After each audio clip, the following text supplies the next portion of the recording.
मध्य प्रदेश की शिक्षा व्यवस्था चौपट, नहीं बच्चों के भविष्य की चिंता। मध्य प्रदेश की सर्वश्रेष्ठ मॉडल स्कूल की हालत गंभीर, नहीं है शिक्षा विभाग के अधिकारियों को चिंता। मध्य प्रदेश की सर्वश्रेष्ठ मॉडल हायर सेकेंडरी स्कूल की हालत दयनीय, शिक्षा विभाग के अधिकारी काट रहे हैं चांदी। मध्य प्रदेश सरकार की शिक्षा व्यवस्था आज बदहाली का शिकार है और प्रदेश के मुख्यमंत्री शिवराज सिंह चौहान चाहे लाख दावे करे, लेकिन मध्य प्रदेश में शिक्षा मंत्री कुंभकर्णीय नींद में सो रहे हैं और लाखों बच्चों का भविष्य अंधकारमय में हो रहा है।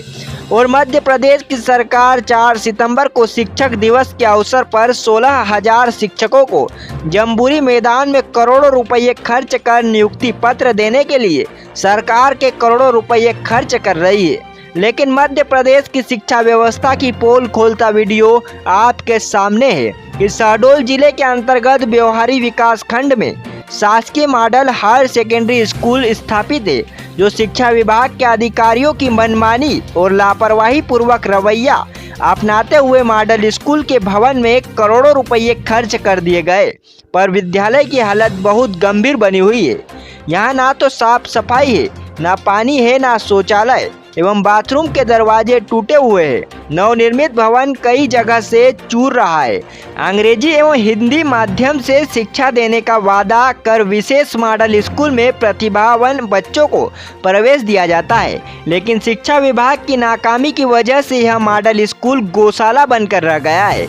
इस अंग्रेजी और हिंदी माध्यमिक विद्यालय में बच्चों को पढ़ाने के लिए एक भी शिक्षक नहीं है और संस्कृत के शिक्षक को इस विद्यालय का प्राचार्य बना दिया और यह प्राचार्य लगभग 40 किलोमीटर दूर से 1 बजे आते हैं और 2 बजे लौट कर घर वापस चले जाते हैं। इस विद्यालय का सारा काम अतिथि शिक्षकों के भरोसे है और यह अतिथि शिक्षक भी मनमानी समय से आते हैं, जब इच्छा हुई चले गए। इस विद्यालय को देखने वाला कोई नहीं है। इस संबंध में गांव के समाज सेवी रघुवंश मिश्रा जी ने शासन से मांग की है कि अगर सरकार इस विद्यालय को प्राचार्य बाबू चपरासी शिक्षक नहीं दिला सकती है तो सरकार तो बच्चों के भविष्य के साथ खिलवाड़ करने का कोई अधिकार नहीं है। अगर 1 माह के अंदर इस विद्यालय में शिक्षक, प्राचार्य, चपरासी बाबू या अन्य स्टाफ की नियुक्ति नहीं की जाती है तो समस्त अभिभावक बच्चों सहित तालाबंदी कर धरने पर बैठेंगे, जिसकी समस्त जवाबदारी शिक्षा विभाग के अधिकारियों की होगी। अब देखने वाली बात यह होगी कि अच्छी शिक्षा का दावा करने वाली सरकार शिक्षा विभाग की अव्यवस्था पर रोक लगा पाती है या नहीं। इंडिया तक न्यूज के लिए ब्यौहारी से अरुण तिवारी की रिपोर्ट। जी शुरू हो गई है जी, बस अभी जाने वाला हूँ पीरियड में। अच्छा, और बाकी शिक्षक बताइए, आप भर आए हैं? बाकी कोई एक मैडम आई है। कौन नाम, क्या नाम मैडम का? दीप्ति तिवारी मैडम। ये कौन से विषय की टीचर है? हिंदी से। हिंदी से। तो मतलब 2 अतिथि शिक्षक अभी तक 11 बजे तक भी आए हैं। और ये बताइए कि उसमें से ना अतिथि शिक्षक आए ना गवर्नमेंट शिक्षक आया, तो एक अतिथि शिक्षक के भरोसे स्कूल कैसे इतना बड़ा संचालित होगा? इतनी बड़ी जिम्मेदारी का निर्वहन कैसे कर पाएंगे? ये खेत की बात है कि नहीं है? बिल्कुल खेत की बात। तो आपकी शासन प्रशासन से क्या मांग है कि ये मॉडल स्कूल को इसी तरह से संचालित किया जाए?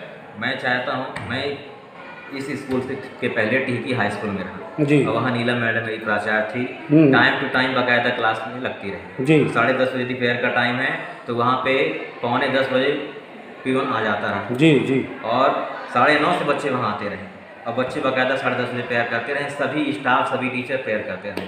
तो पर जैसे यहाँ अव्यवस्था है तो इसका प्रमुख कारण क्या मानते हैं? ये अव्यवस्था मेरे ख्याल से, देखिए, यदि प्रजा गड़बड़ है तो उसका कारण तो राजा ही होता है। जी जी, जहाँ तक मेरा मानना है। बिल्कुल बिल्कुल भाई, हम सब अधीन हैं अपने प्राचार्य के। हम जो भी प्राचार्य निर्णय लेते हैं वो हम सब मानेंगे। और जब प्राचार्य ही नहीं आए तो कहाँ से कौन निर्णय हम लेगा? अपना कर्तव्य, हम अकेले अपना कर्तव्य निभाएंगे। हमारी पीरियड अभी 10 हम अभी पीरियड में जाएंगे। जी जी, बाकायदा अपनी अपनी क्लास जो भी रहेगी वो देखेंगे। अब बाकी बच्चे क्या करेंगे?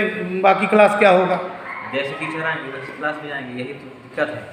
मैं तो यही चाहता हूँ कि सभी टीचर बाकायदा टाइम से आएँ। तो इससे तो बच्चों का भविष्य अंधकार में हो रहा है।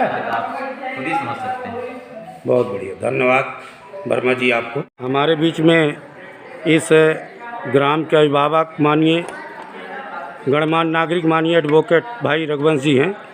आपसे पूछते हैं, सर ये मॉडल स्कूल के बारे में क्या कहना चाहते हैं आप? मैं इतना कहना चाहूँगा कि शासन की जो अवधारणा है कि मॉडल स्कूल में वही बच्चे दाखिला पाते हैं जो जिनके अंदर प्रतिभा होती है, प्रायोगिक परीक्षा पास करके इस विद्यालय में प्रवेश पाते हैं। तो ये बताइए कि प्रतियोगी परीक्षा पास करके इस विद्यालय में प्रवेश करके अपनी शिक्षा को नष्ट करने के लिए आए बच्चे।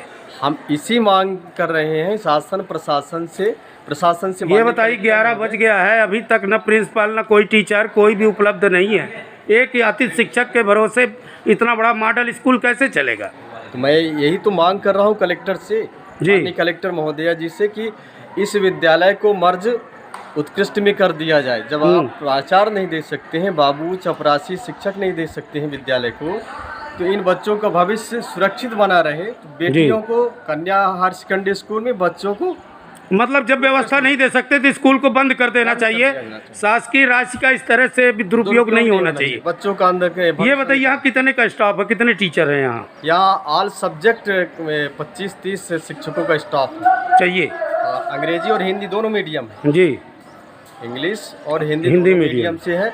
यहाँ तो एक भी शिक्षक नहीं, एक शिक्षक आते हैं कहाँ से, कनाड़ी खुर्द से आती है, वो संस्कृत विषय के हैं, उन्हीं के हवाले विद्यालय है। अभी तक वो इस विद्यालय में पर नहीं आए हैं। ये विद्यालय की पोजीशन है। तो हम और बाकी सब अतिथि शिक्षक हैं। तो ये मीडिया के माध्यम से मैं मांग करता हूँ कलेक्टर माननीय प्रभारी मंत्री महोदय जी से कि हमारे इस मॉडल स्कूल में बच्चों के भविष्य को देखते हुए वो प्राचार्य बाबू चपरासी शिक्षक की व्यवस्था कराएं। अगर नहीं करा सकते हैं तो इसको बंद कर दें। बंद करके बेटियों को कन्या हायर सेकेंडरी में और बच्चों को उत्कृष्ट में ऐड कर दिया। ये बताइए ना, यहाँ साफ सफाई है न, लाइट है, दरवाजे टूटे हुए हैं, बड़ी बदतर स्थिति है इस विद्यालय की। तो देख लिया जाए ये मॉडल हायर सेकेंडरी स्कूल, ये तार भी तब जगह फैला हुआ है पूरे। विभाग का लाइन मैन आया, उसने तार काट दिया, फिर भी विद्युत विभाग के अधिकारियों की अनदेखी करके विद्यालय की सहमत से सब कुछ हो रहा। अगर हमारे बच्चों किसी प्रकार की कोई घटना घटित होती है, इसकी जवाबदेही कौन लेगा? तो ये बताइए इसका सबसे जिम्मेदार किसको मानते हैं कि इस तरह से? हम तो संस्था प्रमुख से ही इसको मानेंगे कि अगर विद्यालय में व्यवस्था है तो उसको विधिवत वो। तो इस संबंध में आप लोग कह रहे थे कि हमने कई अधिकारियों से भी बात करी है। मैंने माननीय कलेक्टर महोदय जी को पत्र लिखा हूँ, माननीय विधायक जी को, माननीय सांसद